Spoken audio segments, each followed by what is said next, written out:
You've talked about hip hop already, but I wonder if you could say more about how hip hop has impacted your artistry. Just in the fact that it's not necessarily the music as much as it is the culture and everything around my generation that grew up from the early '70s, early late '70s through the '80s, where hip hop was evolving and changing and coming to fruition. We just have a different sensibility towards the world and towards storytelling in terms of the possibilities in it. And I think we have a measure of an ownership of pop culture, and that we're kind of exposed to various forms of pop culture, and and we were responsible for changing it in a way. Yeah. If there wasn't hip hop music, there'd be no President Obama. So it's like we've bridged a lot of gaps in the world through the propagation of Black culture into pop culture. Black culture has always been pop culture. You go back to whether or not you want to degrade the minstrel culture and everything and stuff, and that was a big thing in the 20s and stuff. When the jazz age was fueled by Black music. Rock and roll was fueled by the blues and then R&B. So it's like, so Black culture has always been the undercurrent and the kind of the sediment and the root of all American pop culture. So if you look at hip hop, it's just an extension of that. And so I think that I'm the first generation kind of like hip hop filmmaker, to come out and do that. It has nothing to do with music. Like Boys in the Hood, it's a hip hop movie. It doesn't have people rapping on the corner, and it's not like Elvis Presley, like what's that movie? Jailhouse Rock. It's not like that. But it's a hip hop movie, and the sensibility and the culture. It's why the people are making the music is what it's in the movie. That's fantastic. Because yes, people talk about it in terms of putting hip hop artists in the films, putting hip hop music in the films, but not the way. Yeah, it's all about culture. Yeah. So then let's talk about use of hip hop music in the films and how you imagine how you have used that music alongside other kinds of music, how you approach the soundtracks. I use music in various ways. I mean, I like to have stuff more source than score. Especially when I use pop music. I like my pop music to be sourcey, coming from different places, whether or not they come from a stereo for cars. That comes from me when I went to USC. I had to take sound twice at USC. I took it when I think my second semester of my sophomore year, because I was pledging a fraternity, which was hard. First semester of sophomore year, and then and also because in sound at USC, they don't teach you just about sound. They teach you about the psychoacoustics of sounds, the physics of sound. They teach you about, how sound propagates within air and within water, within solid objects. They teach you about room reverberation time and different technical terms like sons and fawns and all this stuff. And I'm like, why the fuck do I need to know this to make movies, right? And so I didn't take it seriously. And so, I didn't get that good. The class is divided between camera and sound, and I got a bad grade in sound, but a good grade in camera, so it pulled my whole grade down. But then I took the class again in the second semester of my senior year, and I had to take it to graduate to get a good grade. And as I took it in the second semester of my senior year, that summer I made Boys in the Hood. And so I directed not only the picture and the environment, but I also when I'm in the moment of the set, I'm directing the sound too. I'm having people react to the helicopter sounds that aren't there. I'm having people react to sounds that I know I'm going to put in the background. I created me, tap on the shoulder. I created the sound design for Urban America with Boys in the Hood that people used in umpteen movies since, And I've changed up since then, what I mean? But I'm saying but that comes from what they taught us at USC about sitting in an environment and listening to the different levels and listening to what's there and trying to find a way to which to use the sound to support the themes of whatever story that you're telling.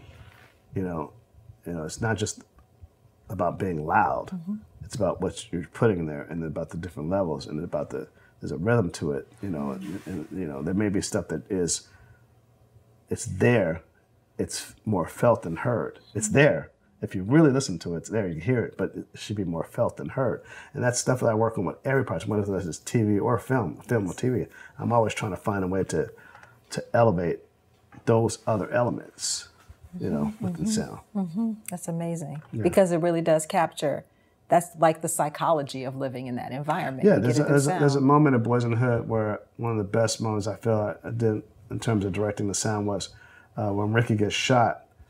As the camera's overcranking in slow-mo and he's running, you can hear these children in the fence over laughing, and they're playing. Okay, and then he gets shot and the sound drops off. The same children that were laughing and playing while he was running, you hear them crying. You hear a baby crying in the background. You know, I dropped out the silence for a second when he gets shot, and you really hear the. You don't even hear an exit wound. You don't hear that was there, but took that out. Because you could have tried to be more violent, but you hear. You know what I mean? Like, and you don't, and it drops out and it's silent, and Trey is running towards him. It's silent. The Doughboy's car is driving fast, and then it's silent. But then you raise it up as it's coming up. You're not in reality. You are in reality, but you're not in reality. And so that's picture and sound working in a kind of a different way together. That's right. Yeah. And I actually did that, I called back to that in this television show that I've just done called Rebel. I have a scene like that, and I play with that. It's funny because I was like, wow, I'm lamping myself. I'm like, I'm old enough to steal from myself now. Wow. Okay, you went so deep right there. I feel kind of superficial going back to a music question. But I do want to ask you about working with Stanley Clarke and about... Oh, Stanley, yeah. Stanley, I met Stanley on the Arsenio Hall show again because he was doing a thing with Gregory Hines. And Gregory Hines, who was the coolest man ever. Gregory Hines did a thing for Arsenio where he had like a tap board which was lit up, and of course it had sand on it. He would tap, and as he would tap, Stanley would play along with Gregory dancing. And I remember watching the rehearsal as an intern and talking to Gregory, who was nice to me, and then talking to Stanley, who was nice to me. So then a year later, I needed a composer for my thing, and I was like, I called up Stanley's agent, and he said, "Oh, we met before, yes. Yeah. You did this, and you were cool with me." He says, "Wow." He says, "I'm happy I was nice to you."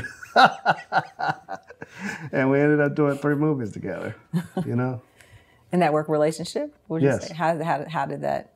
It was great. It was great.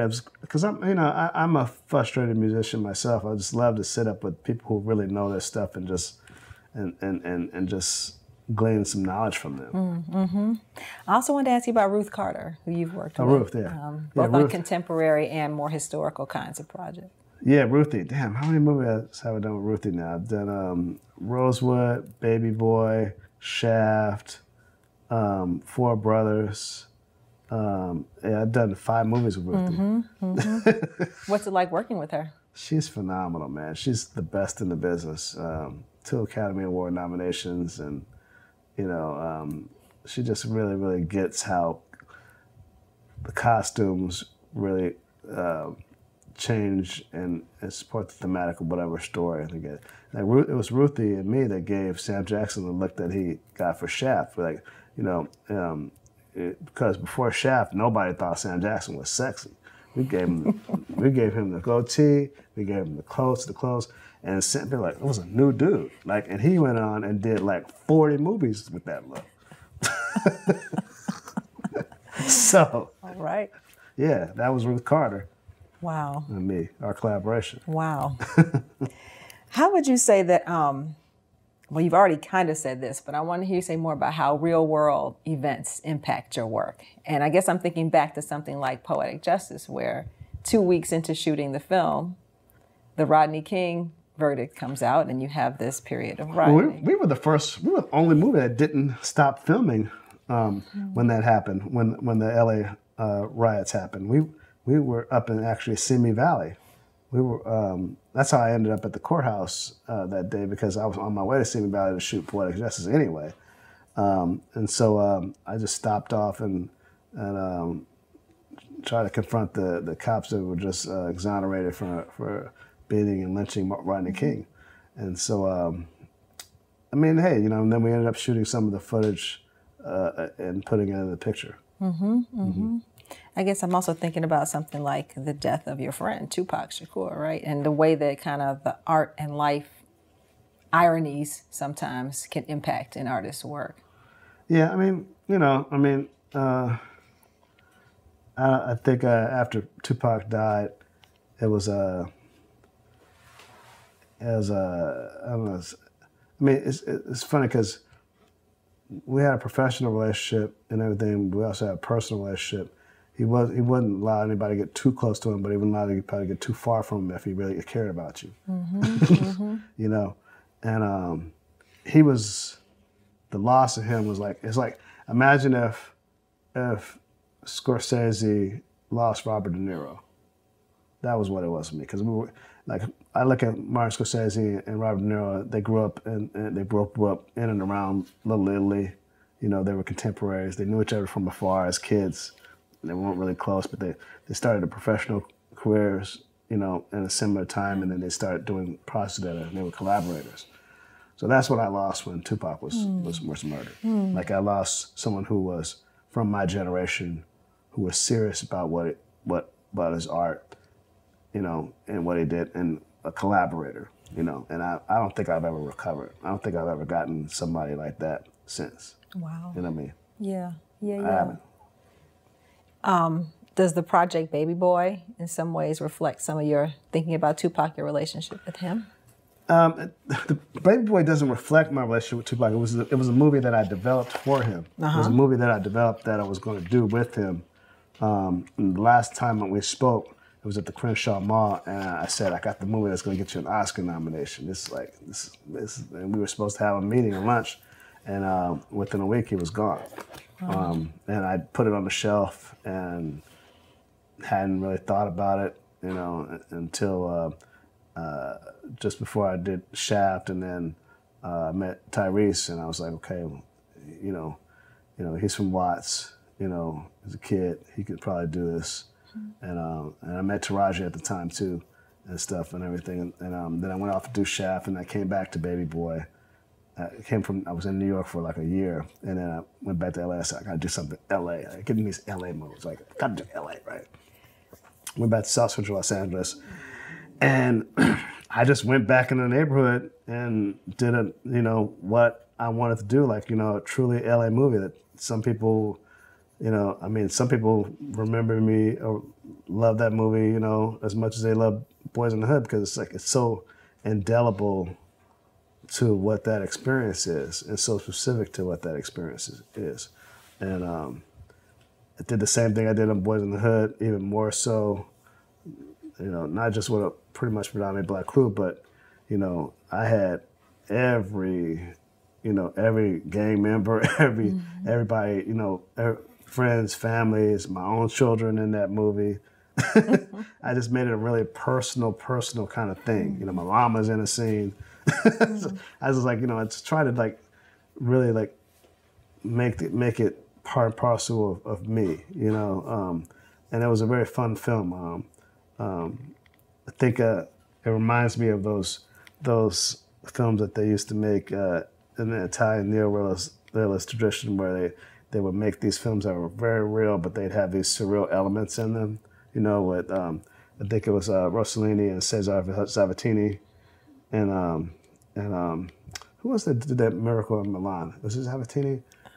Where they, like, you know, you'd have these environments where they were like really, really reality based, but there would be these interesting different cinematic things that only could happen in a movie would happen with these people in it. And that's what I was really going for with Baby Boy. You know, and at the same time having this dysfunctional relationship, dysfunctional romantic relationship that a lot of people at a certain age were playing out. You know, young black men and women, and trying to find a way in which to, you know, because the movie really is about the black family without being married. You know, it's like, you know, they come together and, you know, and realize they can't be apart. You know, no matter how dysfunctional and crazy it is, that they're better off together than apart. And we had a lot of fun making that movie. It was a lot of laughs, and everybody was new. I mean, like, you know, Ving Rhames was the veteran on that. You know, he came back to play. You know, he that's another thing of like making Ving badass. So no, as people will forget Pulp Fiction. How did you come up with the opening, the in utero opening, and both conceptually, but then executing it? Well, the whole idea was there was a psychologist named her name was Dr. Frances Cress Welsing, and I think she was out of D.C. She used to be on Donahue and those different things in the 80s, and she used to talk about melanin jealousy. And there was she's this black woman on TV talking about, and she's within an all-white environment, and she's saying, well, she's like, white people are jealous of black people. And they're like, why would we be jealous? Well, you guys all tan. Listen, you know, if a black man has a baby with a white woman, they're black. And if a black woman has a baby with her, they're black. So, you know, there's a lot of black people in the world. There's more people with color in the world. You know, so you're all jealous. You're all scared. And she'd be on Donahue, and everybody's like, you're crazy. And she was literally, with her words, she was scaring the audience. And so there's these subsets of black people within the arts community and all that stuff that love to listen to her tapes. They love to hear her speak and everything like this. They always have, and every summer, I don't know why they just have them in the summers. They have these African market fests and everything and stuff, right?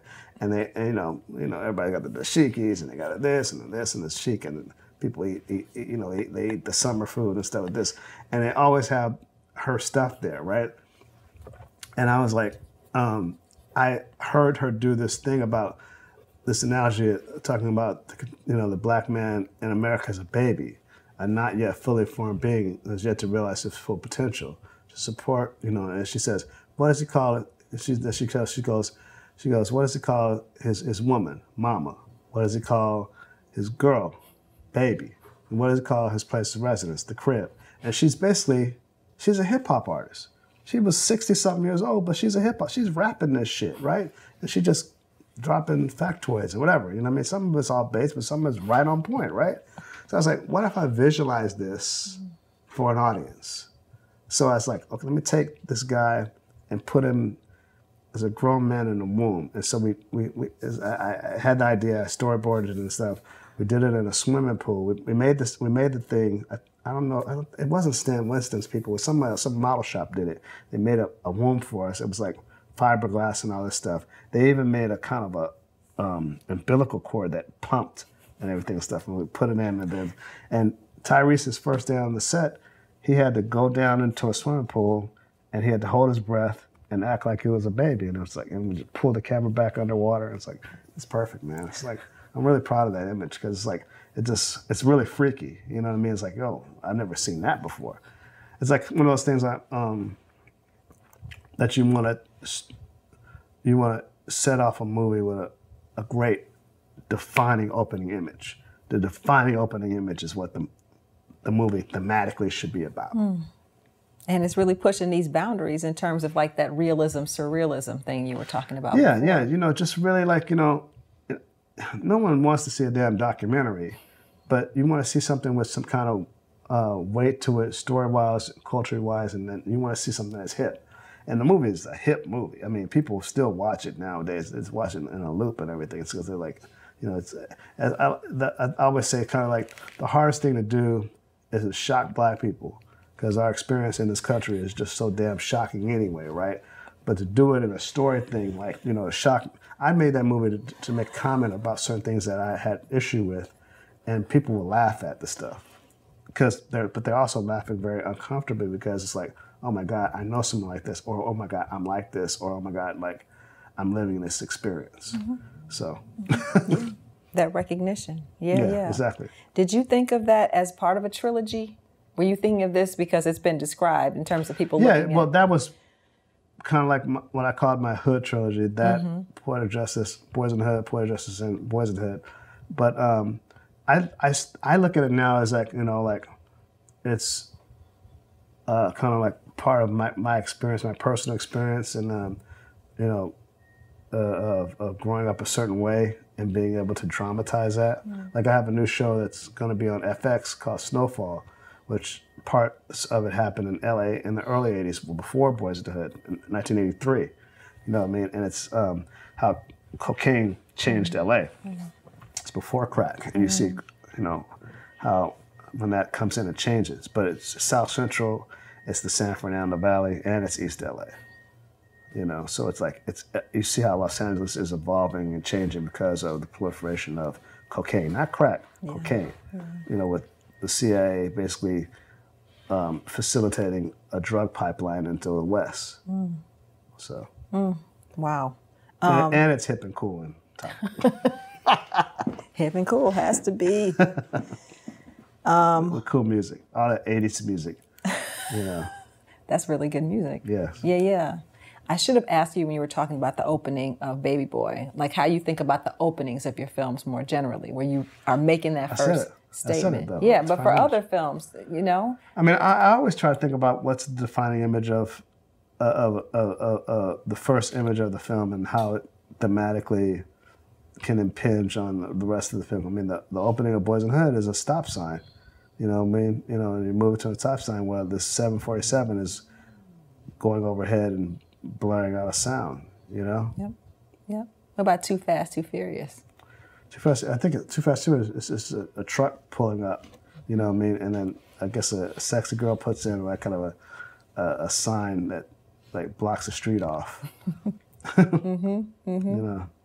So not exactly the same kind of impact that you were going for with some of the other stuff? Just different. Yeah, just different. So let's talk about some of those films. I'm thinking about Too Fast, Too Furious, Four Brothers, Abduction, Illegal Tender, some of the action, more action-oriented films. Maybe you could talk a bit about working with Tyrese Gibson and how that relationship has developed. Well, yeah, I got Fast and Furious because Universal, Stacey Snider, who was running Universal, she, whenever anybody, you know, they had this thing called the Bel Air circuit, where you get a print of the picture and you can show it in your home and all that stuff. Well, I had an office in South Central, and that was like my production facility was in South Central. So I would get Spider-Man, I get all these different movies from the studio and stuff. And I was like, anybody wants to print of my movie, they got to call me directly and ask me for it. So Stacey wanted to see Baby Boy. So she sees Baby Boy. The weekend it comes out, she gets a print. Ving Rhames is giving the studio what's the name? Vin Diesel is giving the studio hell because they want to make the sequel to Fast and Furious, the first one. He wants $20 million. They're like, we're not giving you $20 million. I mean, they're paying him twice as much now, but. And so she sees it, she says, so she dispatches Scott Stuber to call me and ask me about Tyrese. And I said, you know, he's funny. He's as funny as Eddie Murphy was when he was young. He's like, he's charismatic and everything. And it says, oh, we're thinking about him you think he could replace Vin Diesel? I said, yeah, he could. He's like, you know, you get a whole different thing for the audience. So they go and explore casting. This is all within a week. They go and explore casting Tyrese in Fast and Furious. And then they said, you know, if he does it, you know, would you consider directing it? And I said, oh, yeah. I mean, because for me, the first movie was kind of a joke. And like I had referenced the real shit, in Boys in the Hood, the street races on Florence. You know, who was the hottest girl? The street races on Florence. That was real for us, right? And so I go in. They called me into a meeting, and I watched the movie, the first movie, and they called me into a meeting with Stacey Snider and all the Universal brass. And I tell them, hey, you know, this is real for me. I know this world. This is what I would do. I give them like 3 or 4 defining images that I would do. You know, a car jumping over another car over a bridge, making Paul Walker more edgy character, kind of a rogue dude, not a cop anymore because he's so good looking and not, you know, you want to make him, dirty him up and make him more Steve McQueen, you know what I mean? And so, and I have him like do this thing called a Rockford 180 where he can slide, he can drift the car and it go up and he'd smile right to the camera and actually be very judicious about when he would smile so he'd be more edgy, right? And they just took my notes and said, okay, well, fine, a little bit of this. And I walk out of this office and they said, no, we got another meeting for you to go to.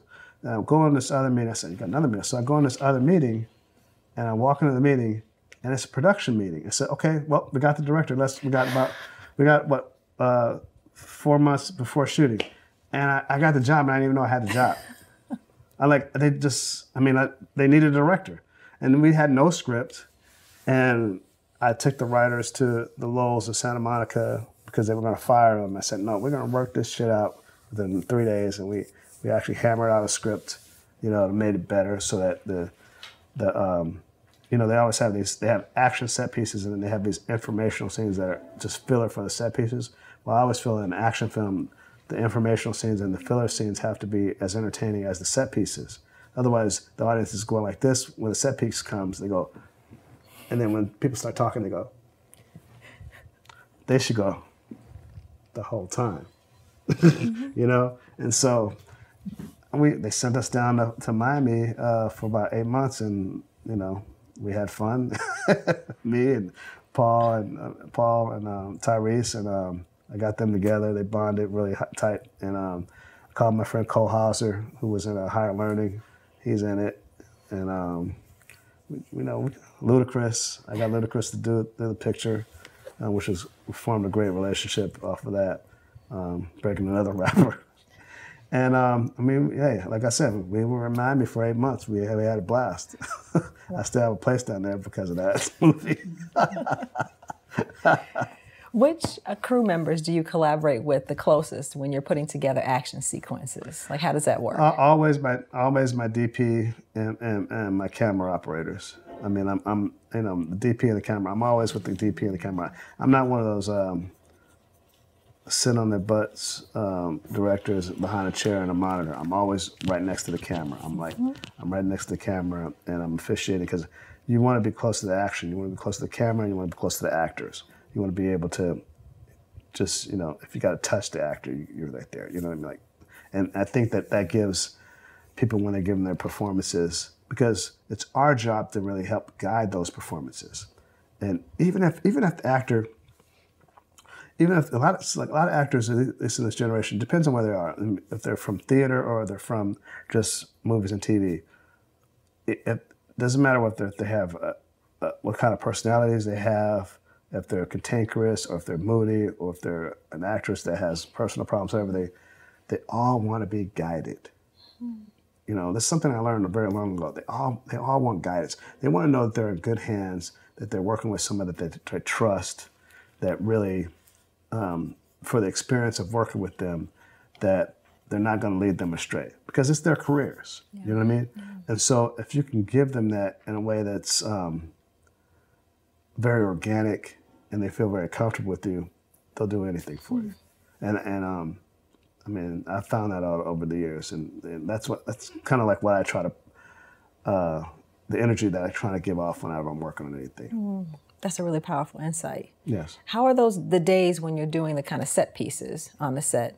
Do those feel different from the days when you're doing, you know, more talky-oriented stuff? It's different. It's totally different. The talking head scenes are totally different from set pieces. Set pieces are like, you know, you have all these disparate elements, and there's just more people involved. Whether or not it's, you know, effects driven or mechanical effects or you know, anything. Yeah. You know, certain things in terms of the way the sets are built and everything like this. It's like totally different. Do you feel more pressure during those days? Because they're more expensive days, right? Or there are fewer. The more people involved, the more zen like I have to be, because everyone's gauging off of the way that I'm acting. So it's like the more pressure there is, the more cool I have to be, and the more I have to get people to work fast, but also be very, very loose and, and judicious about things. Yeah. Let's talk about your work as a producer and working with other directors. How you make decisions about those kinds of projects, what your involvement will be. I do. I mean, as a producer, I do stuff that I would want to direct, but I don't have time to direct. But that holds my interest. I mean, my first project as a producer was really Hustle and Flow, where I used my own money to do it because I figured, God, if I could have done Boys in the Hood on my own, where would I be? This young man, Craig Brewer, who I met through Stephanie Elaine, who discovered me off of Boys in the Hood. He wrote a great script, and he had done several different phenomenal short films, including a small independent feature that I really loved. And he shot it himself. He was DP on it. He wrote it, directed. He put a lot of his family in it. It was very personal. And I was like, this guy can direct a movie. And so I set about collaborating with him and, finding, he always wanted Terrence Howard for the lead in that part. I was dubious at first because Terrence had a kind of questionable career as an actor and not being too reliable, and I had to go spend some time with Terrence and, get kind of Hoover Crip on him and tell him, I'm putting $5 million of my money on this damn thing, motherfucker. It's like, listen, I told him, I said, listen, if you fuck off my money, you're going to be in trouble, okay? I'm not going to tell you. But if you listen to me and we work together, I promise you, I'll change your life. True story. And of course, when we got Taraji, who had been in Baby Boy, and in it, and it was good. And then after we did Hustle and Flow, we were like this. It was like summer stock. We did Hustle and Flow in summer 2004, and then the fall of 2004, I took Terrence and Taraji and put them in Four Brothers because I couldn't pay them. I didn't have no money to pay them. So then I put them in a big movie, got them some money, and we just went from one movie to the next, Wow. What are some of the differences? I mean, budget, obviously, but between working on independent films and working on something that has a studio backing? Well, independent films are like, it's a difference between, baking bread and like this oven that's like a classic oven, like, that your grandmother cooked in, and then, making like 5 loaves in like, industrial oven that has the same ingredients, whatever. So that's what I think. I got you. Like artisanal. Yes. That's the word they're using these days, right? Yes. At the end of some of the films that you've made, you have a line that's kind of about the new hand, dealing the new. That's. What is that about? That's my immature self putting in what stuff that I had when I was in film school. That's me trying to when I was a kid, like I don't have a pot to piss in, and I'm gonna go into business and change the business, and watch out, motherfuckers, because I'm gonna show you guys something different. And my company's called New Deal Productions, and dealing a new hand. You know what I mean? South Central Cinema. Like that. All right. Just goes back. That's when I had a chip on my shoulder. I don't have a chip on my shoulder anymore. I'm much more relaxed. I kind of did what I said I was going to do. Yeah. So. Yeah. So now you can mellow out. Yeah, mellow out. Yes. All right. You were talking about Taraji. So can we talk about Empire? Oh yeah, Empire. Yeah. And the episode you directed for, and how that came about. Your directing. Well, Empire came about. Well, first of all, Taraji told me she was working on it. They were developing it and everything, and she said Lee had the show and they started doing it, and then Lee called me up. I was on my boat relaxing, and he was like, I'm doing this, Lee's real high strung. He talks with his hands and everything. He's like, I'm doing this show, and I'm supposed to do another episode, but I can't do this episode. You should come out and do this episode. And I said, well, show me the pilot. So he sent me the pilot. I love the pilot. I love what it did because, and to Lee's credit, the show initially was like his own personal journey, and so I really got into that. He's showing a side of himself, right? And so I said, well, what do you want me to do? He said, well, here's a script and everything like this. And I said, can I mess around with this and work with the writer who's a friend of mine, Malcolm Spellman, make it better. He said, whatever you want to do, I just want you to go there and I want you to go kick their asses, show them what this fucking show is. And I said, well, motherfucker, you took my 2 actors and made the damn show. So I know what the fucking show is. Like, well, go show those motherfuckers, go kick their asses. So I said, okay, I gotta get into television in some kind of way. You know what I mean? Like, you know, I hadn't really, I mean, I've been offered so many different things in television for so many years. I mean, I can't believe the things I turned down. Like, I must have lost a fortune turning down stuff on TV.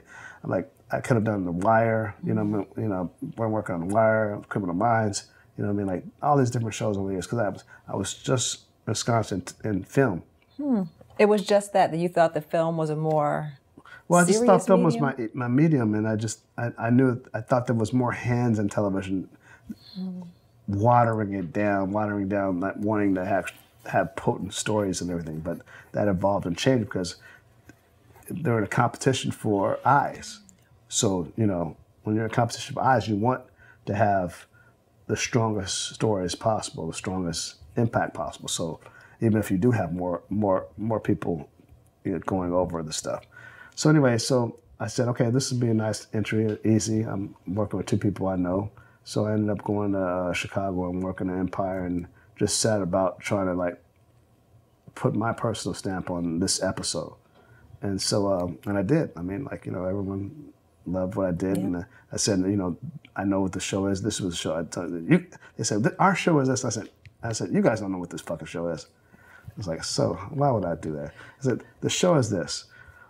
I said, you have to have these interesting dramatizations happen, and there's tension, there's romance, and all this stuff, and then the tension becomes released by the music. The music is not a set piece. When the music comes, it's like, but you're not waiting for the music. It has to be an organic one. But since they've done all this other different things, but that's what was my thing, you know. And, you know, Lee wanted me to work on the show more over from various seasons, but I was like, I'm trying to build my own TV business. I'm trying to, you know, so I ended up selling a show that I created to FX called Snowfall. And it's about cocaine in the early 80s and how it changed Los Angeles and eventually the world. And it starts in 1983. It's cocaine, not crack. And so the Snowfall is when the prices of cocaine come down and everyone has access to this thing, and how it evolved and changed into the crack epidemic. Wow. So that's what the Snowfall is. So Empire, that was your first TV directing experience? Empire was my first TV directing experience, and The People vs. O.J. Simpson was my second TV directing experience. And how much prep time did you have? It sounds like not very much for the Empire. When you're prepping these things, you have probably sometimes between 4 and 10 days to prep. It's like, you know, but it's great though. It's like, I look at TV directing as like, it's CrossFit for directors. It's like, you know, you got to be able to like move really fast at an elevated quality level and just deliver. And some people either do that or they just direct traffic. And they just do single and stand here and talk and do this over-shoulderness. I don't do that. I'm like I try to be like I said before, I'm there to play. I'm there to be like John Coltrane. I'm there to like, you know, be like Bird. You know what I mean? Like, okay, this is your show, this is your vision, but John Singleton's coming to show you what it could be.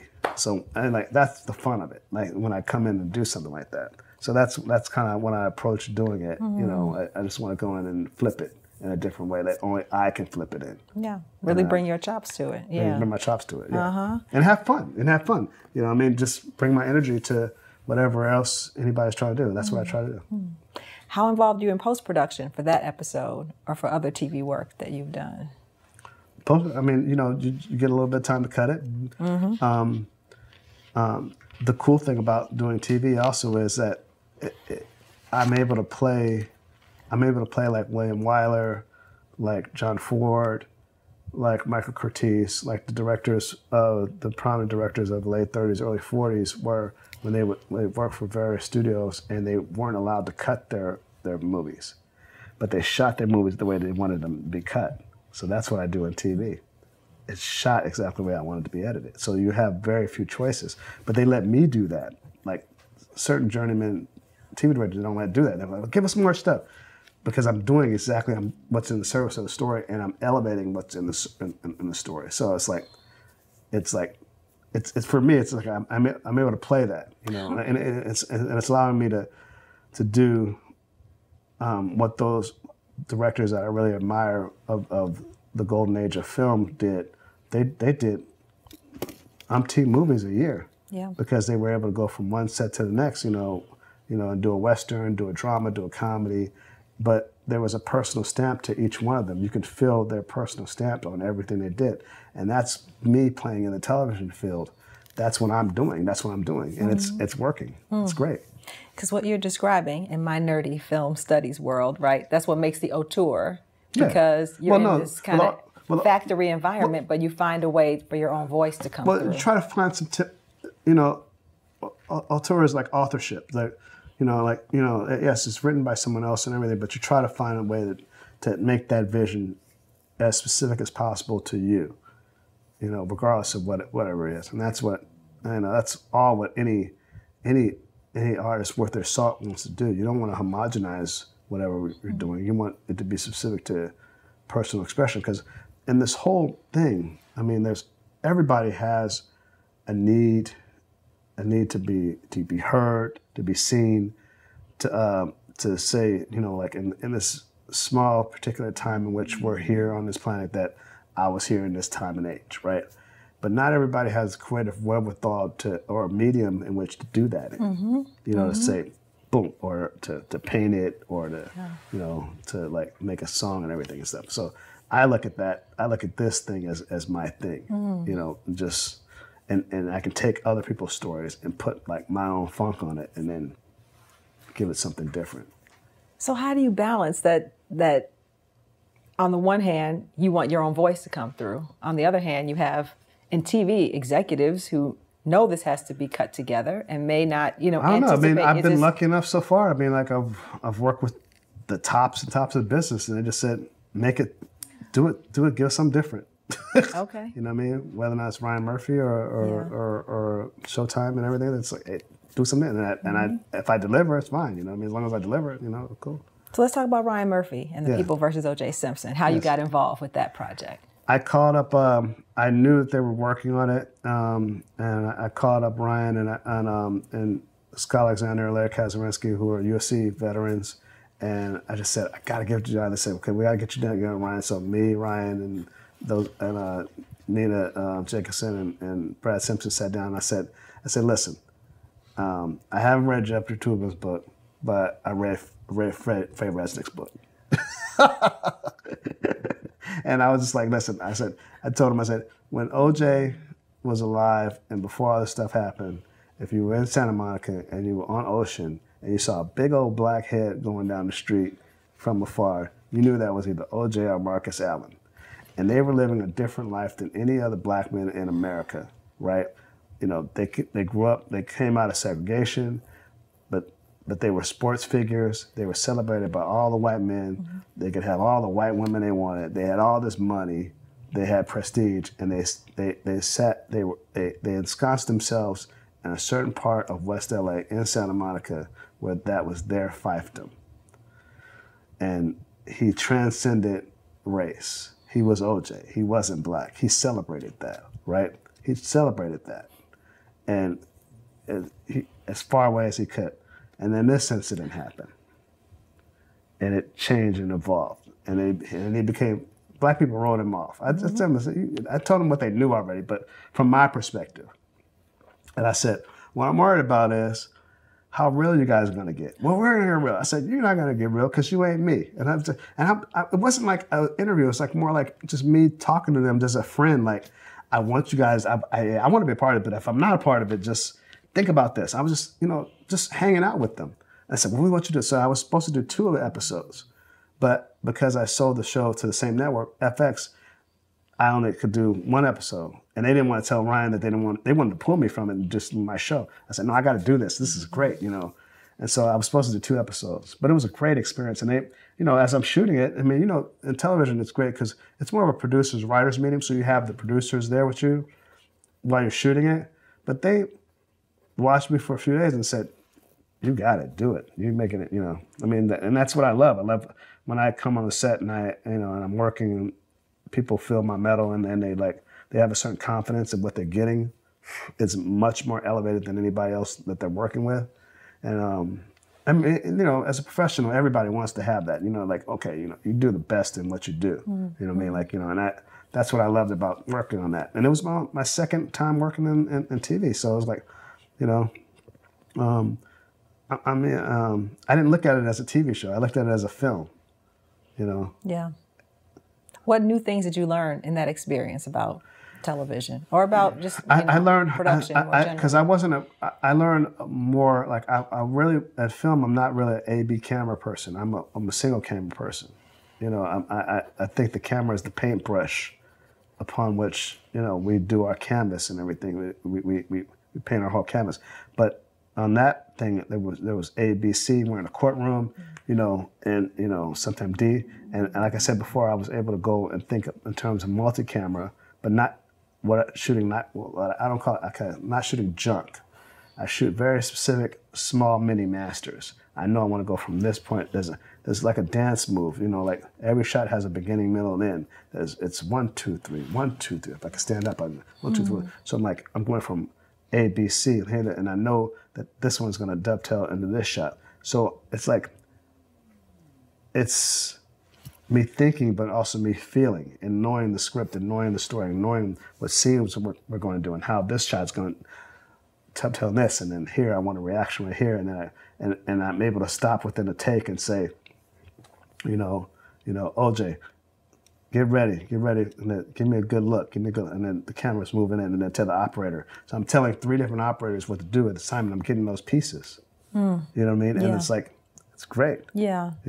The interplay. And sometimes it's not, and most of the time it's not even 3 or 4 cameras. It's just maybe 1 or 2, or A, B, and sometimes it's just 1. Some shows are just 1 single camera because they're trying to get as much of the filmic cinematic look, so they don't want to use more than 1 camera. They want to have the people, think very, very cinematically and have as much stuff going on within the frame as possible and having interesting master shots go.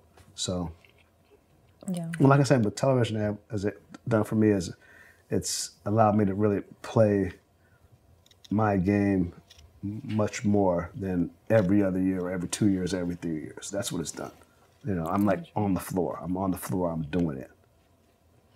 That episode is remarkable for many reasons, but what you're describing right now about how you're anticipating the edits and the way that the reaction shots are working in that episode is really powerful. And I guess I'm thinking about the size of the screens now, right? Like there's a way in which you're getting something very intimate out of the interactions that are happening. And I wonder if you ever think about how that relates to people watching this, not just like on a television screen even, but maybe a screen that's even smaller than that. I don't think about phones and tabloids and computers. I can barely do that myself. I think about the canvas. I mean, I want it on the biggest canvas possible. So I'm thinking about, wide angle lenses, more than not. I want things on a wide angle lens, even if it's close on the subject. I want to fill the whole frame with information and stuff. You were nominated for an Emmy for that episode. You reflected on that a little bit before, but could you say more about what it means to be recognized for that work in television? It's phenomenal. I mean, like I said before, I'm really humbled by it. 'Cause I had no expectations about that. Ryan said it on the set. He said, "You're gonna get the Emmy for." I said, "I don't even think it like that. I'm just trying to make the day of everything." It's just like, but just it feels good. It feels good. It feels like I'm making a mark in TV as well, and it's something I could probably do for a very long time. You know what I mean? Like I look at people that work in TV, and some people had full careers in TV, and now it's like I feel like yes, I can direct, but I can also write. You know what I mean? And I'm also an idea person, and I'm a person that basically I'm a talent magnet. So I pull people along, and I also officiate talent. And so I'm looking at television as as that thing that I'm able to pull new people in and with various other voices and help them allow them to clarify their voices and to hone their craft and do whatever, and kind of give people what I didn't have. You know what I mean? Like, you know, someone who can actually understand, you know, whatever their different perspective would be, and say, okay, there's a way to hone this into various stories that can be brought out into the world. Yeah. How was it working with Cuba Gooding Jr. again after all that time? It was phenomenal working with Cuba, man. He's like, it's great. It was the first time after 25 years we worked together, and we both had emotional moments on that first day we were working together. It was cool. Wow. You've mentioned Snowfall a few times as a TV thing. Well, I mean, because it's such a huge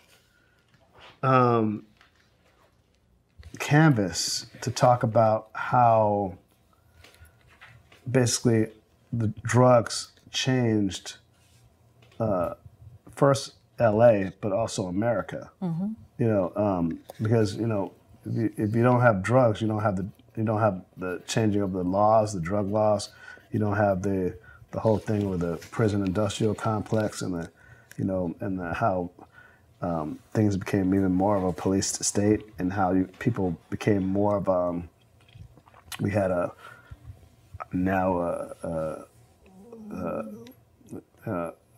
whole population of people that are basically going from basically what's it called, the crib to jail. Mm. You know what I mean? The whole thing. You know, there's like people are just they're cows. They're not thought of as people anymore. You know, it's like it's a self-fulfilling prophecy of having people basically become wards of the state, and which costs a lot of money. Yeah. And so, and that's the broad strokes of it. You know, the other thing is that in this pop culture changed, music changed, fashion changed. Whenever you have any underworld elements and there's a lot of money at stake, you also have different various people from various cultures coming together to do dirty things. I mean, the character on the show, he learns how to sell coke from an Israeli. Mm-hmm. So it's like in the valley. So it's like a whole different kind of like thing. You know, in the 80s was the time which, you know, you have less than 20 years coming off of the late 60s, the turmoil of the late 60s, where everyone was trying to hope for a better tomorrow, and that got dashed by a lot of political upheaval and assassinations and machinations, political machinations, and industrial machinations and stuff. And so you have, you know, people wandering around looking for something, they're still looking for the American dream, but how do you find that? And there are people who would turn to the underworld that never would think about being in that world. Wow. So you're saying there's so many dimensions of this that it makes more sense to do it as a television? You have to do it as TV, because you could have an overall arc that would last for a longer period of time. Mm-hmm, mm-hmm. So what is that? What you would say makes for a good television show, rather than what makes for a good film project? That's what makes good television, because you know it's a voyeuristic medium. You have to do stuff that like people cannot take their eyes off of, that they're watching and be like, I cannot believe I'm watching this shit on TV. That's what I'm thinking. If you don't have that, then you don't have a good TV show.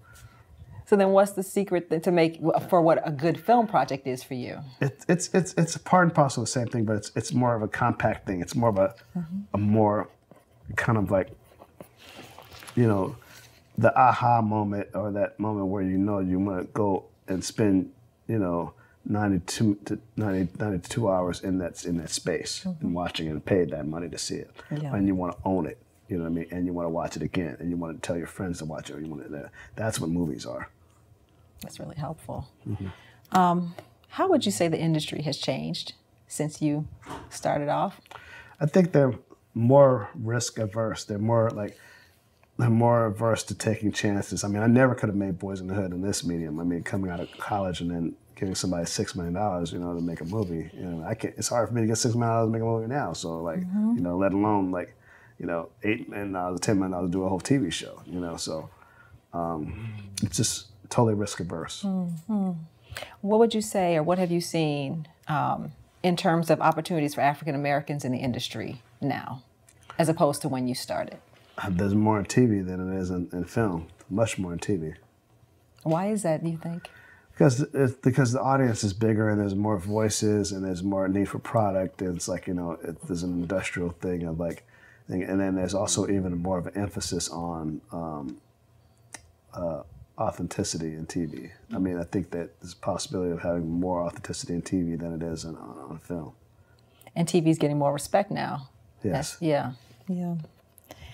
So this is a bigger kind of question to reflect on your own kind of historical legacy, right? Mm-hmm. Like when you think about the work that you've done and the changes that you've tried to make, do you ever think about what you feel your impact has been on American cinema? No, not really. I just hope that I continue to make really interesting American stories. I want to make stories that are only really unique to what it is to be an American, an African American and cross culture, how other people interact, within this idiom, within this country. That's what I'm interested in. Mm-hmm.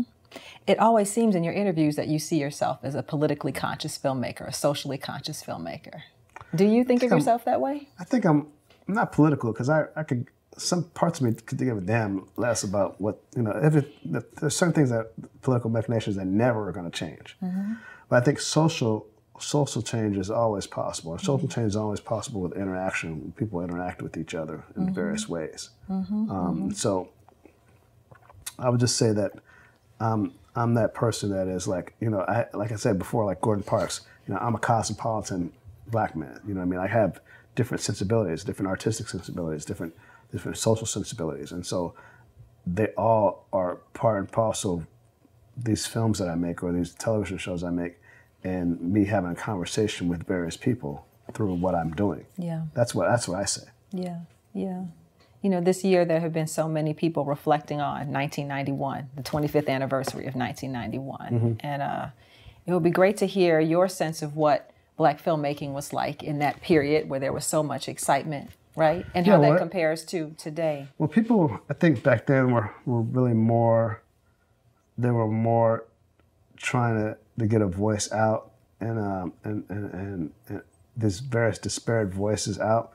But now it's totally different from what now it is now. No one thought some of the stuff that we were doing back then would be commercially viable. Now everyone chases the commercial viability. I don't think people were chasing the commercial viability back then. I think people now are like, okay, can I do this and get enough recognition to get everybody to see it? Like when I make certain things that are really culturally specific, I'm not trying to say I want everybody to see it. Maybe a lot of people will see it, but they'll see it because of the same reason that someone does a potent funk record, hip hop record, R&B record, because it has so much soul and so much heart and so much resonance because it's so specific, and it's real. It's like, wow, it's just funky, So I'm not trying to, and I think that certain people water down elements of whatever they're doing, whether it's film or TV, because they're trying to appeal to a big, wide audience. But the audience wants to see something next. They want to see something innovative. Black people in this country always come up with something new and next. It gets appropriated, copied, and plugged into mainstream pop culture, and then we go and make something new. So that's what I do. I'm that guy that's going to do the new shit. You know what I mean? Yeah. Who do you think of as your audience? The audience you want or the audience that you serve, The audience I serve, really, to be really selfish, is really me. I mean, I know if I do something that I like, that pretty much people will like it, you know what I mean? And I have very esoteric tastes. But like I was saying, I've done stuff that just like, I like, I'm a big fan of Westerns, you know what I mean? That's the reason why I want to do Four Brothers, because it was my Western in the snow, and I knew that if I did it a certain way, that it would be a very commercial picture, because it's showing brotherhood in a different way. You know what I mean? You have these various people that are coming together because they're adopted, and I bonded them socially in a various way, when all we did was party and make the movie and make up stuff while we're out in the clubs and everything. It's like, we're going to put that in the script tomorrow, right? And it's like, I know the audience is going to get that. They're going to get it. You see those guys in that movie, you're like, damn, they are brothers. You know? Yeah, yeah. You know? Do you think of your television audience and your movie audience They're the as same. different, the same? No, they're the same. It's the same audience. It's the same audience. Yeah. And television in general now? How do you feel about it? I love it. I love it. I love it. I love TV.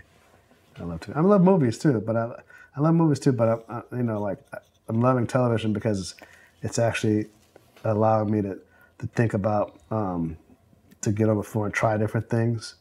And it's getting me even more excited about movies because it's like, okay, I think about, okay, I'm doing this on this TV show, but what would I do if I was doing a movie, you know, on this thing, you know? So then when I go and make my next movie, it's going to be totally different from what I'm doing on TV. Got you. What would you say is your greatest achievement? Me? Yeah. My greatest achievement is I've been in this business for over 26 years and I haven't lost my soul. There's a whole lot of people that are very, very successful that they don't even know which way is up anymore, right? And I feel like really cool that like I've had my highs and my lows and stuff, and I'm happy, you know what I mean? I'm like, I don't have anything that like, damn, should I have done this or you know, I don't have any of that bile, you know what I mean? Like, you know, like I can't believe that there's successful people who are like angry, you know what I mean? Like, and it's angry because probably they made sacrifices that they didn't know that they were going to make to be successful in a different way. I have just pretty much been, I call myself the first black film brat because Spike did so much in opening doors and then Gordon Parks and all these people. And when I came along, everybody was looking for an alternative, which was me. They were looking for the next me. Like, so I came in, made my first movie, Impact. So I was like, I'm not gonna take no shit. I'm gonna do what the fuck I wanna do. And I got away with that for so much time and I got just to do what I wanna do, right? And I had fun. I had a good time, and I'm still having a good time. So it's like, when I'm having a good time, I'm like, whoa, okay, I have a good time. Your stuff's gonna sell. It's gonna make money. Boom. And then, so I'm gonna ride that wave as long as I can. You mentioned the money that you didn't make turning down TV stuff, but I wonder I don't regret if you had any professional regrets. I don't regret it because if I had done that then I would have been doing it because I thought I had to do it. You know, I thought I had to do it, and then it's like, you know, you're sitting somewhere and you're like, I don't want to sit on a set and be like, why the fuck am I here right now? Why am I doing this shit? I don't want to do that. I want to do stuff that I'm like, I constantly, like when I'm on a set, when it's 12 or 14 hours a day, I'm balls out, I'm smiling, I'm joking around with my crew, I'm working with the actors, it's like, it's an adventure every day. That's what I want. And then at the end of the day, I just crash and pass out, you know what I mean, like this. I don't want to sit somewhere and I have to sit in a chair and be like, when is this going to be over? Because it doesn't matter how much money you get thrown. It's like that when you don't have the spontaneity, when you lose that spontaneity, it shows on in front of the camera. And that won't last. That won't last. So it's like, me, I feel like, like when I'm directing, I wear really interesting athletic shoes, and I'm going from place to place on the set and stuff like this, and I'm thinking on the fly, I'm coming up with stuff on the fly, and it's like, it's an excitement. Yes, it is a job, very much. It's a job, but there's an excitement, there's an energy to it. And I get off on that energy. And it's hard to not be able to do that, all the time. It's hard, when you're going from, a movie every few years or whatever, and television offers you to go do that. And even if you're not on the set, you're sitting with other creative types, you're coming up with ideas in a writer's room, and you're like, you're sharing ideas with interesting people and their informed opinions. It's cool. What are some of the best lessons that you've learned over your career? Me? Yeah. Just patience. To be patient. To try to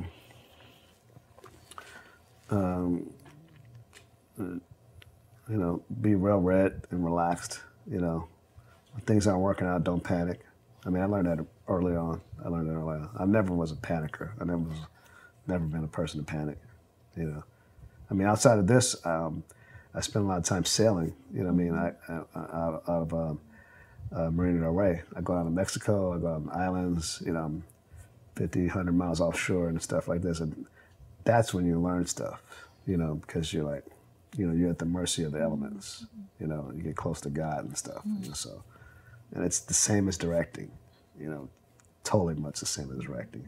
You know, you can, in that there's a certain amount that you have that's in your control, and then there's a certain amount, a certain amount that's not in your control, but you're able to try to guide and navigate the whole thing. You know, I'm making an analogy now, but it's true.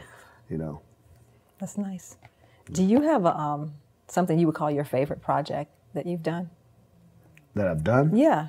No, they're all like children to me. No, it's not. None of them are my favorite projects. It's all like children to me. Mm-hmm. Is there a dream project that you have? I have a lot of dream projects, but I'm not going to say them on film. Because we might steal them. It's you know. I remember my mother told me, "Don't talk about it, be about it." You know, I was always raised like that. You know.